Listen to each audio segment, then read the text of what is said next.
irmãos na Igreja Presbiteriana de Nova Belém e todos os demais irmãos que nos assistem. Nós estamos nesse momento começando a transmissão do culto em louvor e adoração ao nosso Deus nesta noite. A palavra do salmista, Salmo 117, diz assim: Louvai ao Senhor, vós todos os gentios, louvai todos os povos, porque muito grande é a sua misericórdia para conosco, e a fidelidade do Senhor subsiste para sempre. Aleluia! A misericórdia do Senhor, a sua fidelidade subsiste para sempre, e nós estamos aqui por causa desta misericórdia e da fidelidade do nosso Deus nas nossas vidas, e nós estamos agora então louvando e adorando o seu nome. Iremos passar juntos esses momentos de adoração e de comunhão com o nosso Deus.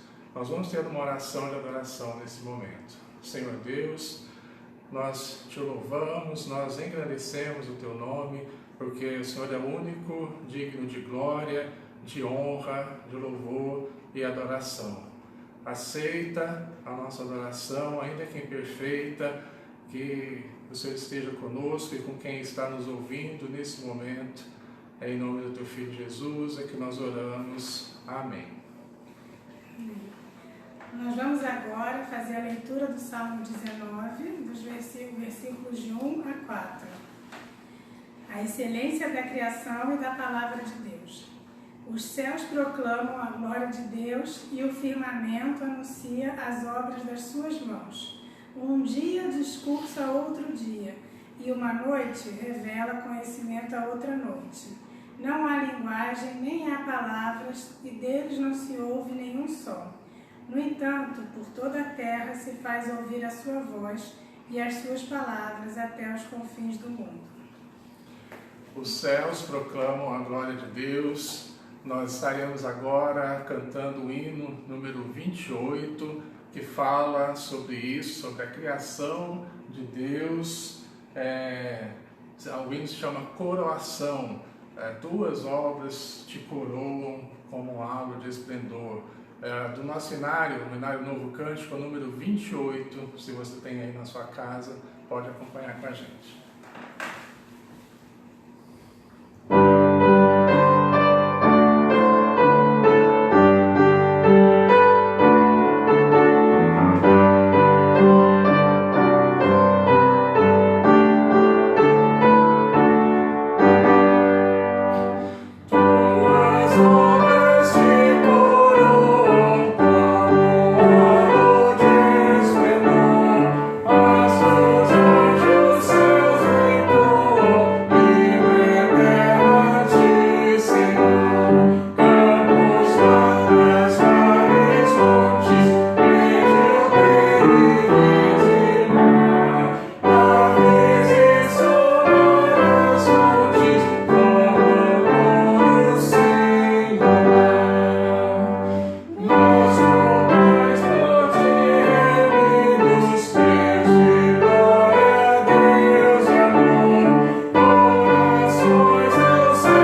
Oremos.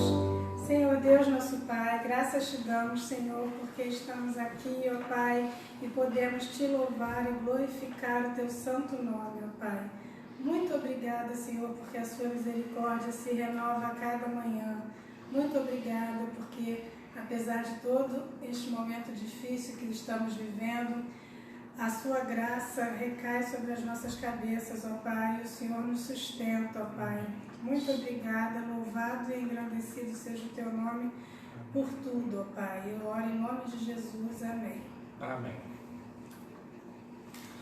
Nós vamos ler agora o Salmo número 96, Salmo de tributo à glória e à majestade de Deus. Salmo 96, nós vamos ler do verso 1 ao 6. Cantai ao Senhor um cântico novo, cantai ao Senhor todas as terras. Cantai ao Senhor, bendizei o seu nome. Proclamai a sua salvação, dia após dia. Anunciai entre as nações a sua glória, entre todos os povos as suas maravilhas. Porque grande é o Senhor e muito digno de ser louvado, temível mais que todos os deuses. Porque todos os deuses dos povos não passam de ídolos. O Senhor, porém, fez os céus. Glória e majestade estão diante dele, força e formosura no seu santuário. Amém. Agora nós vamos cantar esse salmo. Permaneça com a sua Bíblia aberta e você pode acompanhar aí a letra desse cântico. É exatamente o que está escrito. A gente pula apenas o verso 5, mas o restante é exatamente o que nós vamos cantar. É só você acompanhar com a gente.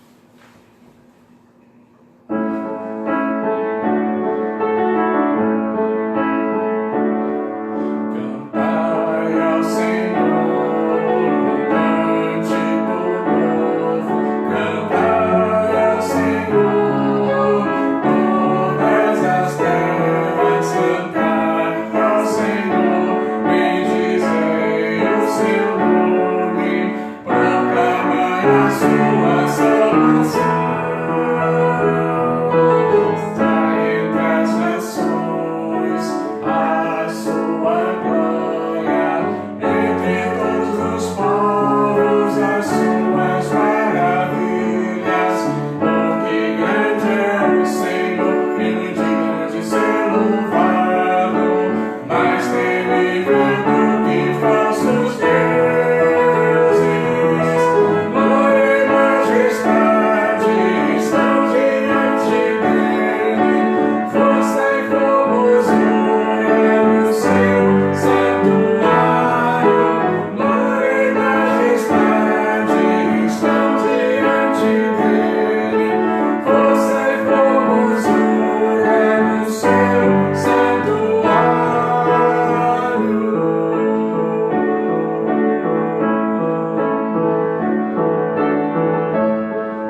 cântico bem antigo, mas que fala muito sobre o que nós estamos vivendo hoje.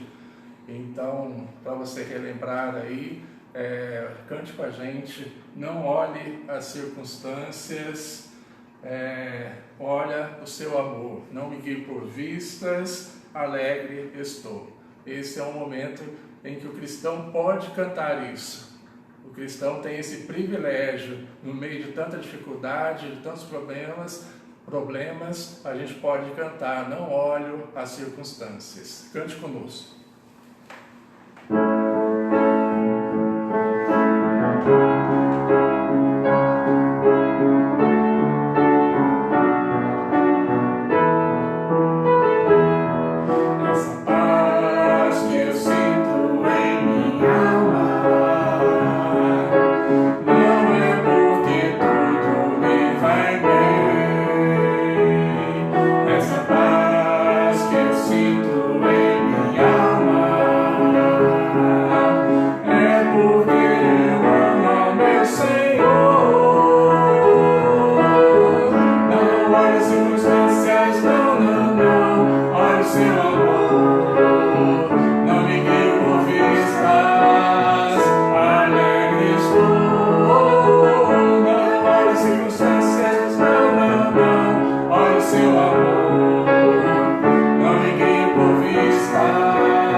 Nós vamos fazer a leitura para a nossa meditação nessa noite.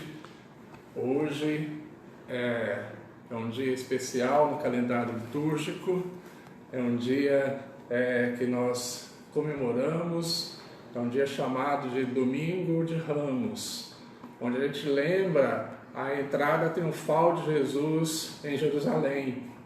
E esse texto, os 4 evangelistas narram sobre a entrada triunfal de Jesus em Jerusalém.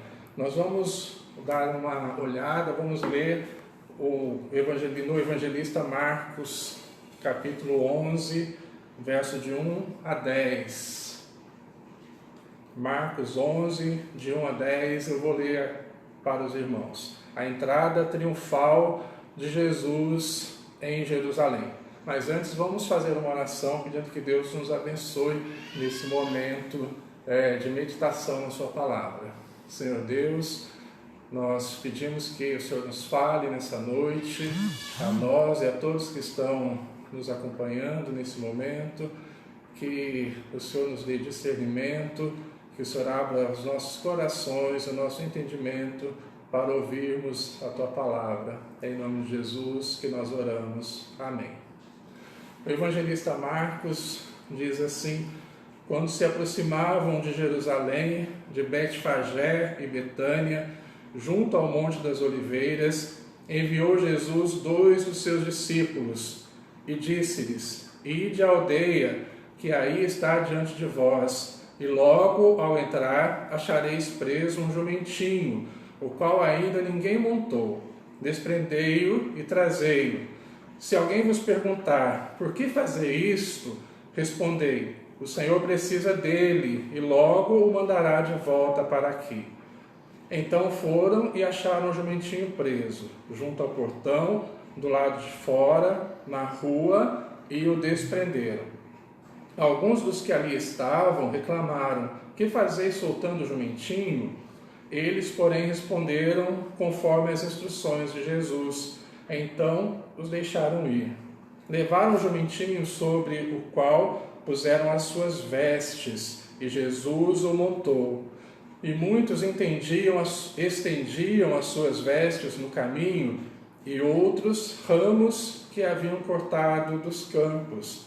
Tantos que iam adiante dele, como os que vinham depois, clamavam: Hosana, bendito que vem em nome do Senhor, bendito o reino que vem, o reino de Davi, nosso Pai. Hosana nas maiores alturas. O texto, ele mostra para nós a entrada de Jesus em Jerusalém, e Jesus ele é recebido como um rei. Por isso a entrada triunfal de Jesus em Jerusalém, ele é recebido e acatado pela multidão como um verdadeiro rei. E aí começa algo que a gente pode prestar atenção no contraste que há entre o reinado de Jesus e o reinado de um outro rei qualquer. A gente já começa a perceber de cara assim, alguns contrastes que a gente pode ressaltar aqui. Só para os irmãos terem uma ideia, lá em 2 Reis 9:13, eu vou ler um trechinho sobre o rei Jeú. Diz assim, como foi a entrada dele na cidade. Então se apressaram e, tomando cada um seu manto, os puseram debaixo dele, sobre os degraus, e tocaram a trombeta e disseram: Jeú é rei.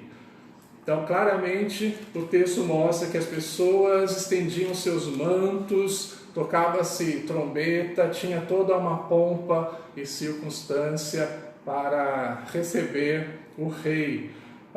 Depois você pode olhar com calma também o livro de Esther. Logo no primeiro capítulo, é um livro que mostra um pouco dessa pompa e circunstância dos reis, quando fala do rei Assuero, que ele faz um banquete para receber os reis que ele havia convidado para o seu banquete, e você vai ver a grandiosidade do reinado do rei Assuero. E para você ter uma ideia, lá diz assim, diz que ele levou 180 dias para mostrar todo o seu reinado, e foi 180 dias, é isso mesmo, recebendo os reis e mostrando todo o seu reinado. E quando ele começa a descrever sobre o banquete, ele começa a falar daquele luxo todo, dos panos caríssimos, dos ornamentos de ouro, enfim, tudo que um rei merecia e ostentava naquela época. E quando a gente vê a entrada do rei Jesus, você já de cara você já percebe que há um contraste aqui. Jesus ele entra, é uma entrada triunfal, mas com ramos, com galhos de árvore, com as pessoas botando as suas próprias vestes ali para que Jesus passasse. Mas vamos entender um pouquinho mais do texto que nós lemos. Marcos, ele fala da caminhada de Jesus desde o começo do seu livro, lá no capítulo 1, ele começa a narrar quando Jesus sai da Galileia rumo a Jerusalém. Jesus ele faz essa caminhada rumo ao Calvário. Ele com seus discípulos, ele sai da Galileia e o evangelho todo de Marcos vem narrando essa peregrinação de Jesus com os seus discípulos até chegar nesse ponto. Aqui, esse texto marca o ápice dessa caminhada de Jesus, porque afinal de contas ele chega onde ele queria. Ele chega agora em Jerusalém. Então aqui vai acontecer o ápice da história de Jesus. E ele sabe disso. E ele sabe que agora chegou o fim de um ciclo e vai começar um outro. Agora é o início de um clímax da história de Jesus. E ele pede então para 2 discípulos pegarem um jumentinho, né? E esse jumentinho nunca foi montado por alguém.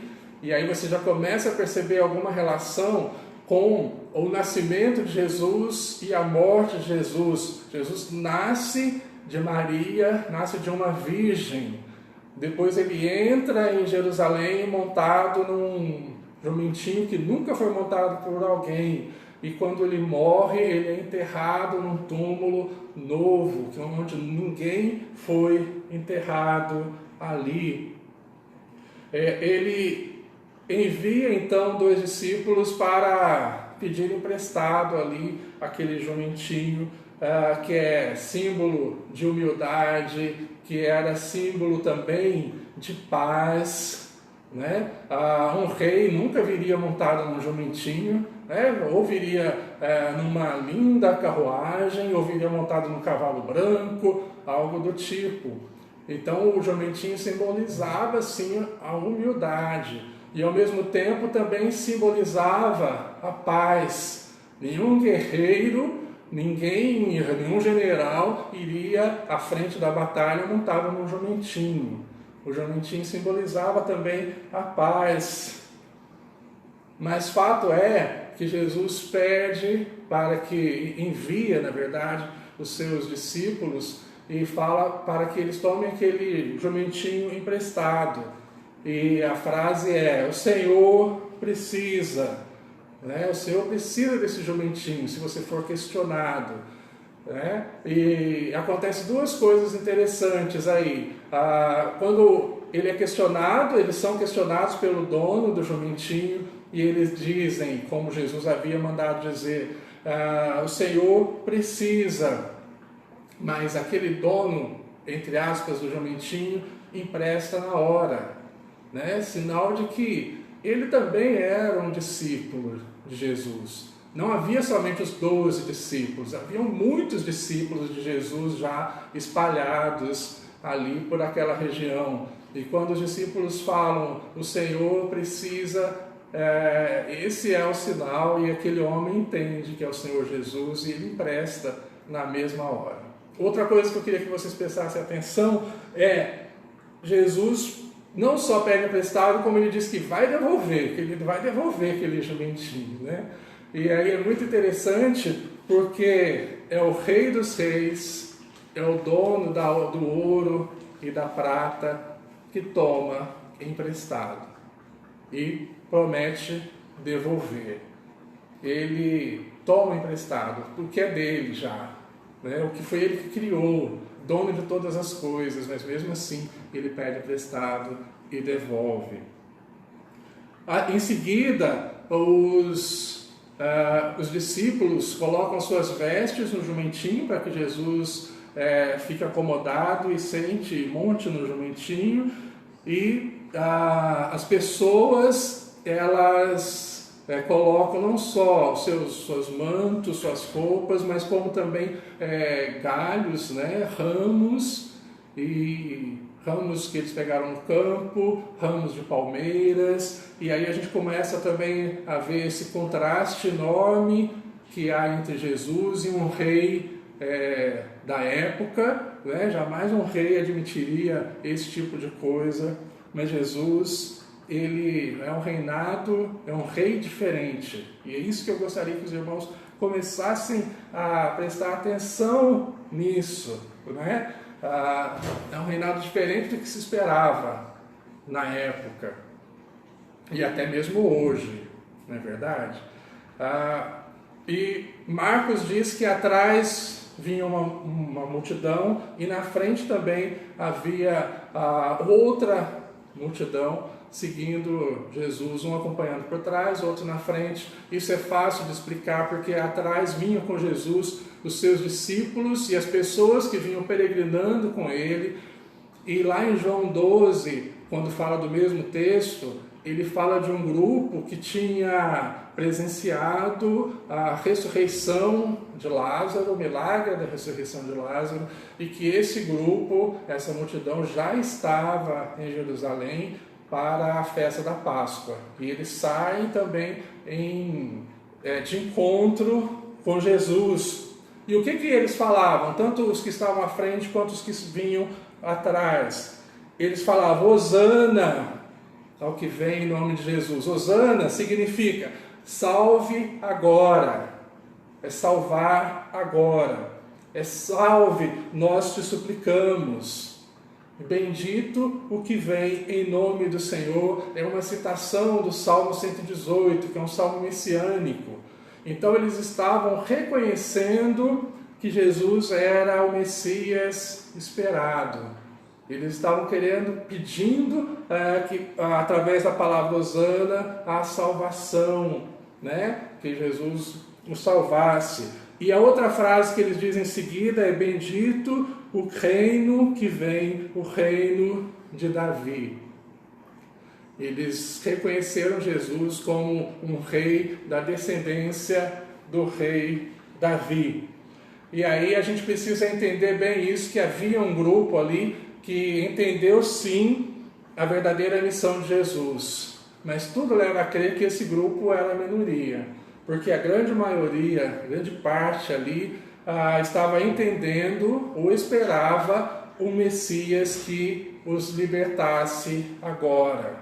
Eles queriam sim, aguardavam o Messias, mas o Messias que fosse o libertador do Império Romano, o Messias que os livrasse naquele momento do Império Romano. Então, uma boa parte aqui desse povo que está gritando Hosana, o que vem em nome do Senhor, eles estão esperando um Messias político. E Jesus não veio como um Messias político, foi justamente o contrário.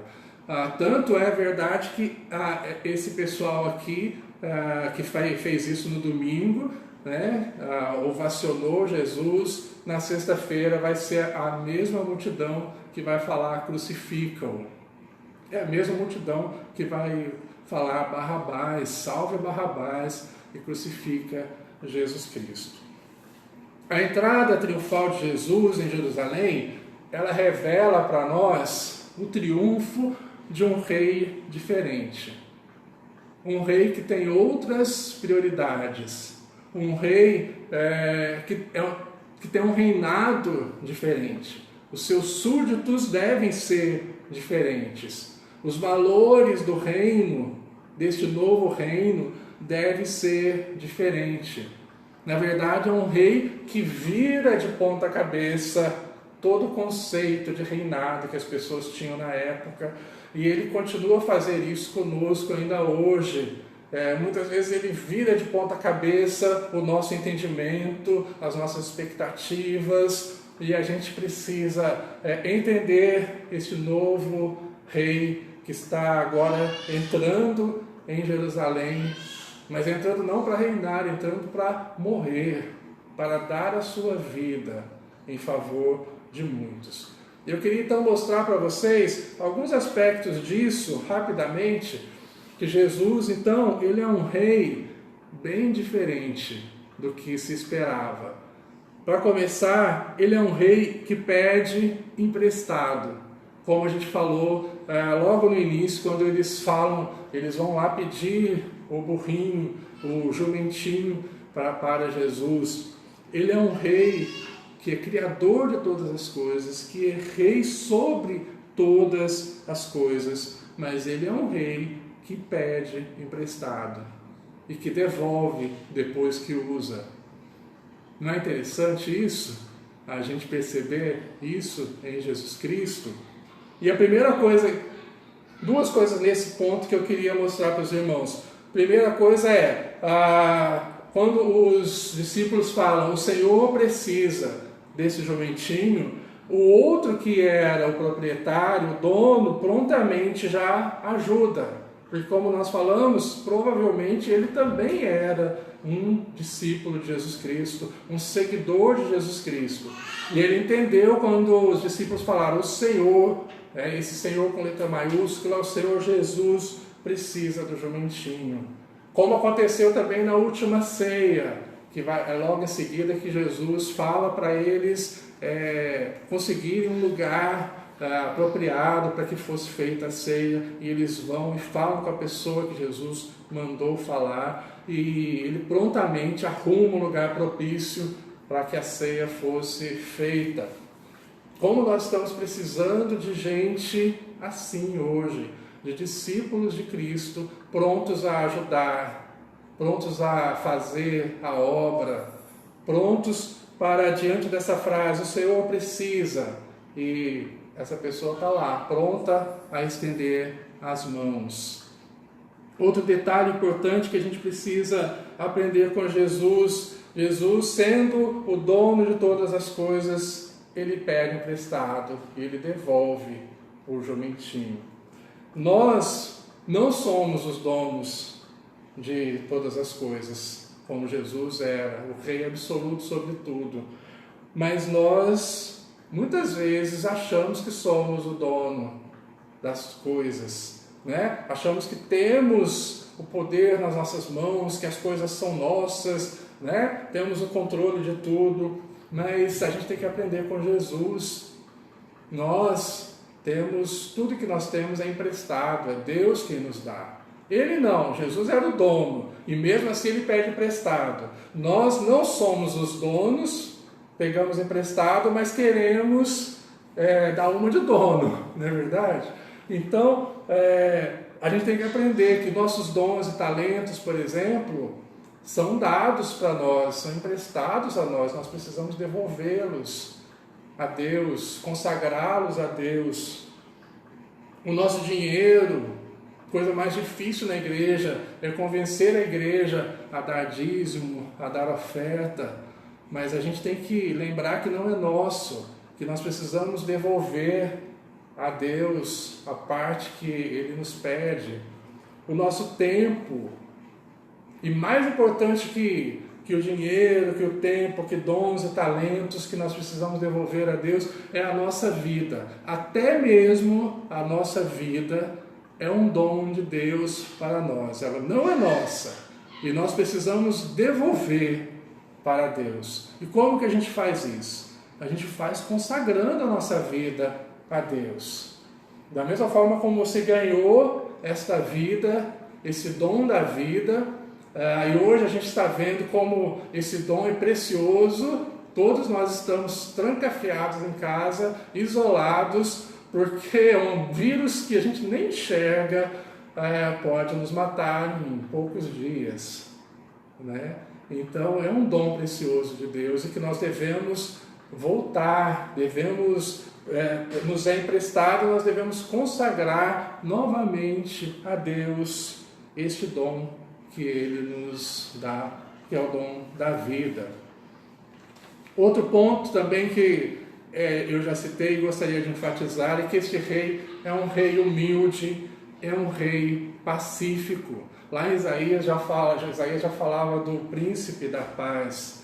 Ele entra em Jerusalém montado num jumentinho. Ele não entra em Jerusalém montado em um cavalo branco. Ele entra montado em um jumentinho, símbolo de humildade. Nenhum rei da época entrava montado em algum lugar montado num jumentinho, né? E ao mesmo tempo que era símbolo de humildade, era também símbolo da paz. Isso lá na profecia em Zacarias, que fala sobre esse texto que nós lemos, que é o cumprimento da profecia de Zacarias, fala disso, né? Fala que o jumentinho também era o símbolo da paz. Nenhum general em guerra ia com o jumentinho. Ou ele ia com um lindo cavalo, o mais bonito e o mais forte de todos, né? Ou ele ia muito bem escoltado pelo seu exército, mas nunca ia com o jumentinho. Jesus, quando escolhe entrar na cidade com o jumentinho, ele está falando: olha, eu sou um rei diferente, eu sou um rei, o meu reinado é diferente, e eu sou um rei que prezo a humildade, eu sou um rei que prezo a paz. Se as pessoas tivessem entendido isso, talvez a expectativa tenha sido diferente, mas eles esperaram um rei poderoso, um Messias poderoso, que fosse desbancar o reinado de Roma, o império de Roma. E Jesus não veio para isso. Ele veio como um rei humilde e um rei da paz. Outra coisa importante que eu queria que os irmãos prestassem atenção nesse rei que é tão diferente, é que ele nos aceita como nós somos. Ele nos aceita com o que nós temos. Você percebe que as pessoas, elas não tinham mantos, elas não tinham tecidos caros, elas não tinham trombetas para tocar, mas elas tinham as suas vestes, né? Quem podia, um manto, alguma coisa da sua veste, jogava no chão. Os discípulos usaram suas vestes para que Jesus se assentasse no jumentinho, ou quem não tinha nada pegava ramos mesmo de árvores ou de palmeiras. E esse rei, ele não exige absolutamente nada, ele aceita como você está, com o que você tem, com o que você é. Muitas vezes a gente espera, a gente escuta muita gente falando que não, deixa eu acabar os meus estudos que eu vou me dedicar mais à igreja, né?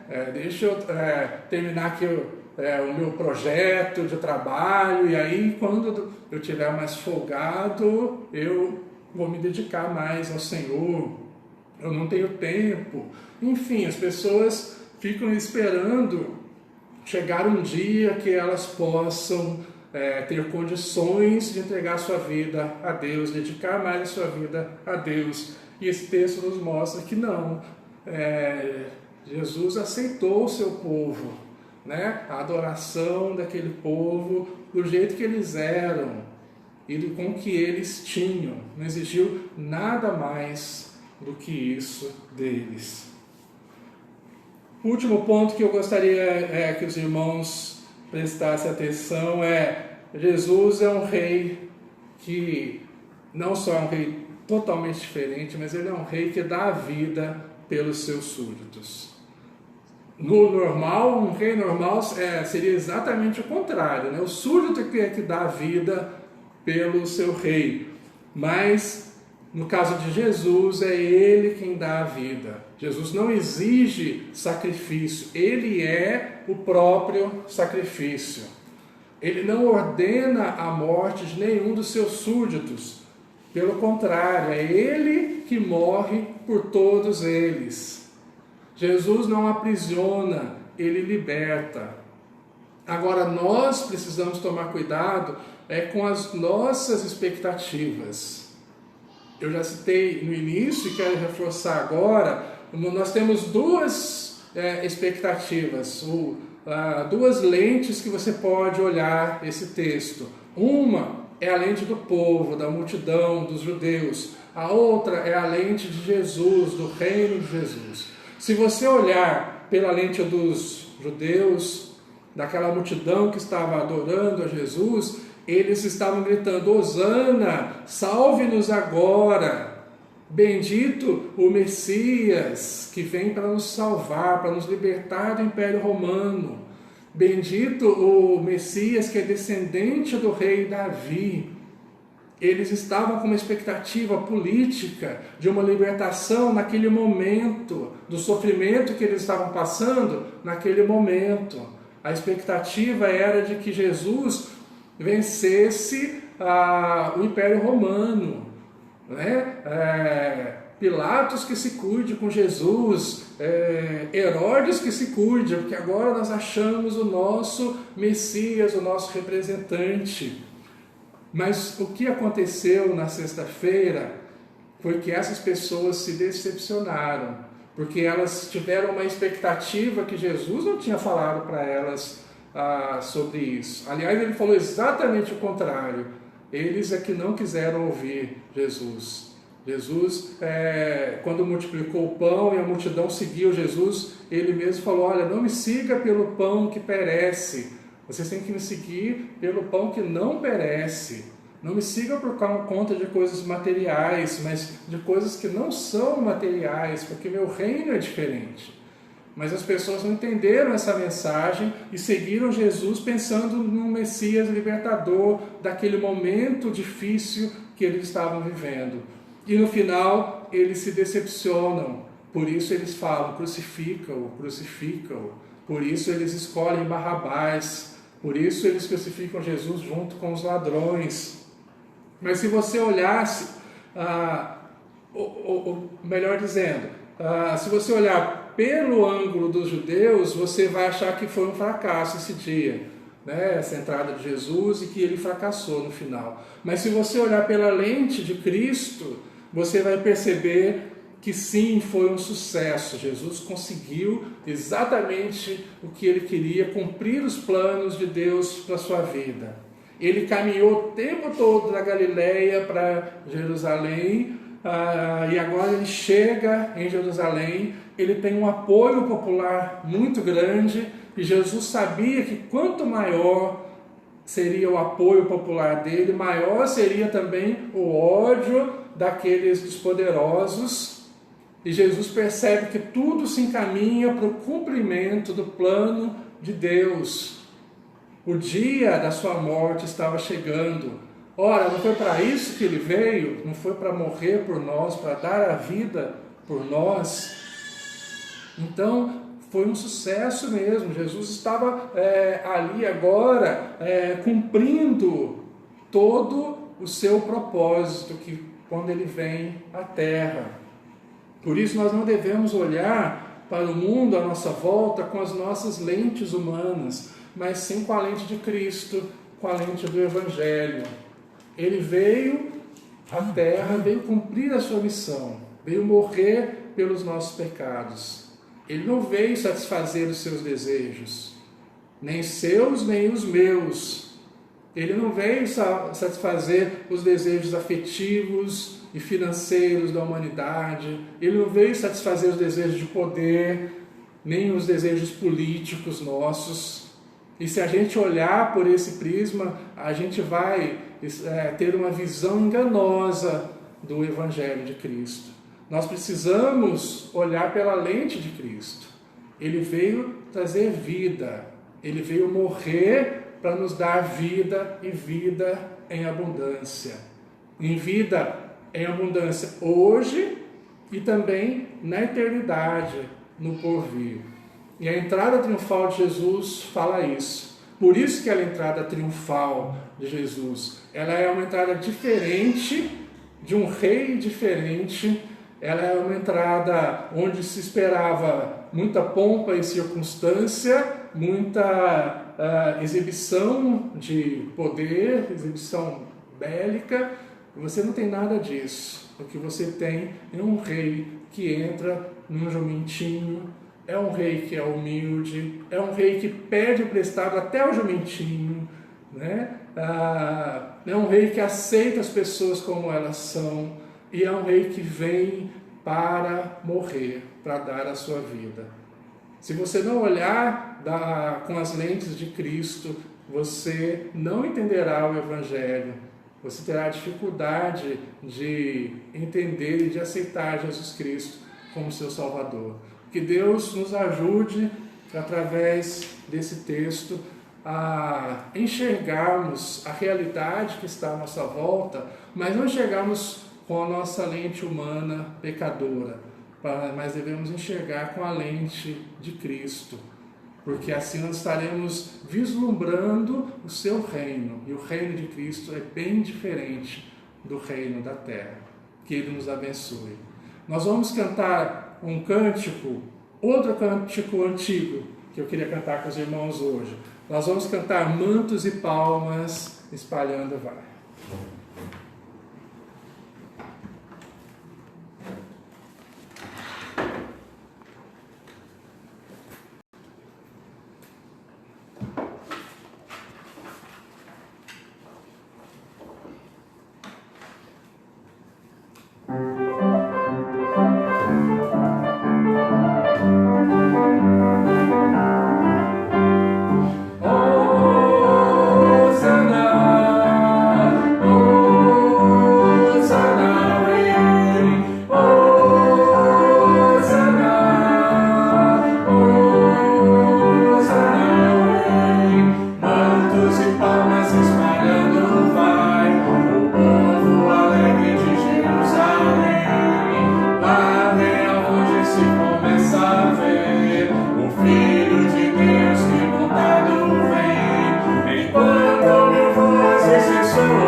Hosana ao Rei, glórias a este Rei poderoso, soberano, que tem o domínio sobre todas as coisas.